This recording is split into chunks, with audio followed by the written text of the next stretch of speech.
नमस्कार, मैं हूं जयश्री नागदा और आप देख रहे हैं बेबाक राजस्थान। हमारे शिक्षा मंत्री जब से जिम्मा संभाले हैं तब से बस कुछ न कुछ करके सुर्खियों में बने रहते हैं।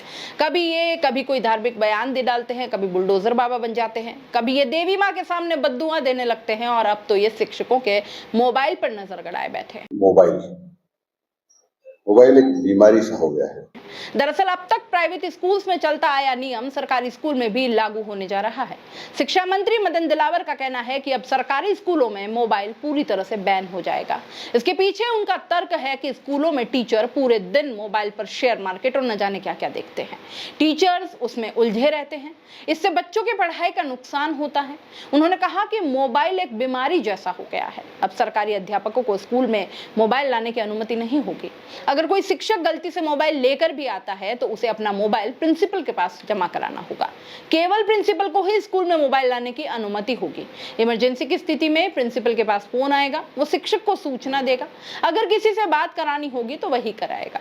शिक्षक को किसी भी हाल में स्कूल में मोबाइल लाने की अनुमति अब नहीं दी जाएगी। इससे अभी तक स्टूडेंट्स की पढ़ाई का जो नुकसान हो रहा था वो बचेगा। शिक्षा मंत्री दिलावर ने कहा कि हम कोई बड़ा फैसला नहीं ले रहे, जो पहले से नियम बने हैं उन्हीं की पालना करवाने की कोशिश कर रहे हैं। अब इस फैसले को लेकर दो तरह के मत सामने आए हैं। कोई कह रहा है कि ये फैसला सही है क्योंकि इससे शिक्षक जो है स्कूल टाइम में मोबाइल पर टाइम खराब नहीं करेंगे और शिक्षा पर ध्यान देंगे तो शिक्षा का स्तर सुधरेगा। वहीं टाइम पास जैसी जो आदत है उस पर लगाम लगेगी।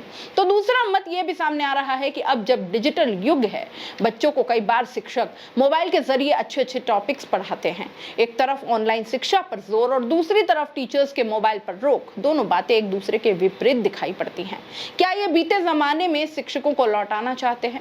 आप इस पर अपनी क्या राय रखते हैं? क्या सरकारी स्कूल में टीचर्स के मोबाइल बंद या प्रिंसिपल के पास रखवाना सही है? एक तरफ टीचर्स से कहा जाता है कि बच्चों को जो भी कुछ टॉपिक पढ़ाया जाए वो काफी इंटरेस्टिंग बनाया जाए और उसी को इंटरेस्टिंग बनाने के चक्कर में वो कई वीडियोस उनको दिखाकर पढ़ाते हैं जिससे कि बच्चों को ज्यादा समय तक वो टॉपिक याद रहे, अच्छी तरह से उन्हें समझ आ जाए। और एक तरफ मोबाइल अगर बंद कर देंगे तो फिर कैसे वो सारी सुविधाएं उन बच्चों को दी जा सकेंगी? क्योंकि अभी तक भी सरकारी स्कूलों का हाल जो है वो हम सबके सामने है। अपने नजदीकी सरकारी स्कूल में अगर आप जाके देखेंगे तो अभी तक भी कोई स्मार्ट क्लासेस नहीं है, डिजिटल बोर्ड्स नहीं है जहां पर बच्चों को बिल्कुल दिखा करके कोई टॉपिक बहुत अच्छी तरीके से समझाया जा सके। ऐसे में जो टीचर्स हैं वो अपने मोबाइल का उपयोग करके उसी का डेटा यूज करके बच्चों को इफेक्टिव तरीके से पढ़ाने की कोशिश करते हैं। लेकिन अब शिक्षा मंत्री दिलावर का ये जो बयान है उस चीज पर, वो जो नवाचार कहीं ना कहीं शिक्षक करना चाह रहे थे उस पर जरूर उसका कुठाराघात होगा।